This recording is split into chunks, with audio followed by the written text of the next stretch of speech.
ఈ దేశానికి 1947లో స్వాతంత్రం వచ్చింది అధ్యక్ష, మీకు అందరికీ తెలిసిందే మనందరికీ. కానీ అణగారిన ప్రజానికానికి, బడుగు బలహీన వర్గాలకు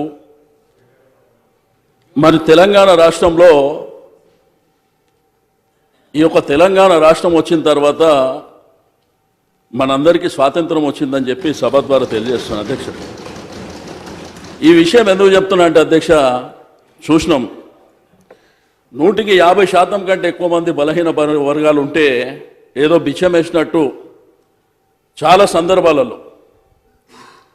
కానీ ఈరోజు ఈ రాష్ట్రంలో మన ముఖ్యమంత్రి గారు ఏదైతే బడుగు బలహీన వర్గాలు, కులవృత్తుల మీద ఆధారపడినటువంటి వాళ్లకు అగ్రభాగాన నిలబెట్టాలని, నాకు తెలుసు అధ్యక్ష, నాలుగు సార్లు నేను కూడా శాసనసభ్యుని, 4 సార్లు శాసనసభ్యుని ఉంటే అధ్యక్ష,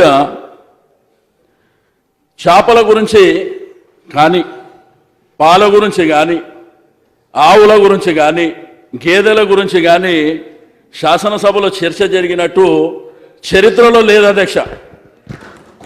మొట్టమొదటిసారి మరి చేపల గురించి మాట్లాడుకునేటువంటి పరిస్థితి మన శాసనసభకు వచ్చిందంటే బయట ఉన్నటువంటి గంగపుత్రులు, ముదిరాజులు, ఈ కులం మీద ఆధారపడ్డ వాళ్ళందరూ గర్వపడుతున్నారు అధ్యక్ష. మొట్టమొదటిసారి చేప పిల్లలు ఫ్రీగా ఇస్తున్నామంటే మీతో సహా అధ్యక్ష, ఇక్కడ ఉన్నటువంటి మంత్రులు, గౌరవ శాసనసభ్యులు, ప్రతి ఒక్కరు, సర్పంచ్, జెడ్పీటీసీ, ఎంపీటీసీ, ఎంపీలు, జిల్లా పరిషత్ చేపలు వేసినాం అధ్యక్ష. ఆ కులాలు ఎంత గర్వపడుతున్నాయి.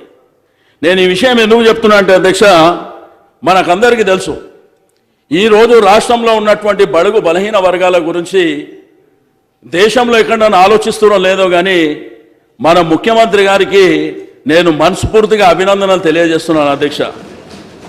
ఈరోజు మొట్టమొదటిసారి ఏదైతే ఓవర్సీస్ అంటే మన రాష్ట్రం కాకుండా, మన దేశం కాకుండా బయట చదువుకునేటువంటి పిల్లలకు కూడా 20 లక్షల రూపాయలు చదువుకోవడానికి సంవత్సరానికి 300 మందికి పంపించేటువంటి కార్యక్రమం ఇది ఎవరు అడిగింది కాదు అధ్యక్ష.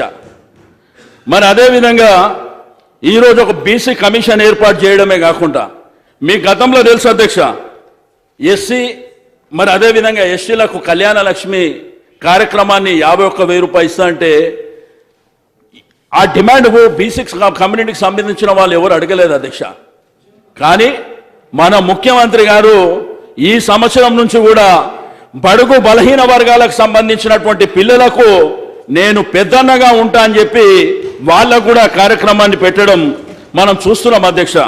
కాబట్టి ఇంతకుముందు జీవన్ రెడ్డి గారు చెప్పినారు అధ్యక్ష, ఆయన చెప్పిండు మేము సర్పంచ్ పవర్ తీసినాం. డబ్బులు ఇస్తే ఏ పవర్ తీసినా ఉపయోగం అండి, డబ్బులు ఇవ్వకుంటే ఏ పవర్ పెట్టినా ఏంది, ఏ పవర్ పెట్టకున్నా. కాబట్టి నేను ఈ సందర్భంగా గౌరవ సభ్యులకు తెలియజేస్తున్నా అధ్యక్ష, ముఖ్యమంత్రి గారు ఏదైతే మాట ఇస్తే ఆ మాట మీద కార్యక్రమాన్ని ముందుకు తీసుకెళ్ళడానికి ఎన్ని డబ్బులైనా పర్వాలే ఆ కార్యక్రమాలను తీసుకుపోతున్నారు, మీకు అందరూ తెలుసు. కాబట్టి ఈ సభ ద్వారా నేను మళ్ళొకసారి అందరు సభ్యులకు తెలియజేసేది ఒకటే అధ్యక్ష, ఏ కార్యక్రమం అయినా శ్రీకారం చుట్టినప్పుడు వెంటనే ఆ కార్యక్రమాలకు ఏదో ఒకటి మాట్లాడాలనేటువంటిది మరి ఇంకోసారి చేయొద్దని గౌరవ సభ్యులకు కోరుతున్నాను అధ్యక్ష.